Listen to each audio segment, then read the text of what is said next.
রাধে রাধে বৃন্দাবনের তরুলতা প্রেমে কহে হরি কথা। বৃন্দাবনের নিধিবন, এই সেই অতি পবিত্র বৃন্দাবনের নিধিবন। এই নিধিবনে এখনও প্রতিদিন রাতে শ্যামসুন্দর কৃষ্ণ তার প্রিয় গোপিকাদের নিয়ে রাসলীলা করেন। কৃষ্ণের মনে যখন গোপিকাদের নিয়ে রাসলীলা করার ইচ্ছে হয় তখন কৃষ্ণ বাঁশি বাজায় মধুর সুরে, আর সেই বাঁশির সুর শুনে সমস্ত গোপিকারা বৃন্দাবনের এই নিধিবনে চলে আসে। তখন গোপিকাদের নিয়ে শ্যামসুন্দর কৃষ্ণ রাসলীলা করে।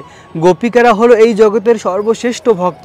গোপিকাদের জীবনের একমাত্র লক্ষ্য কৃষ্ণকে আনন্দ প্রদান করা, কৃষ্ণের আরও বেশি করে সেবা করা।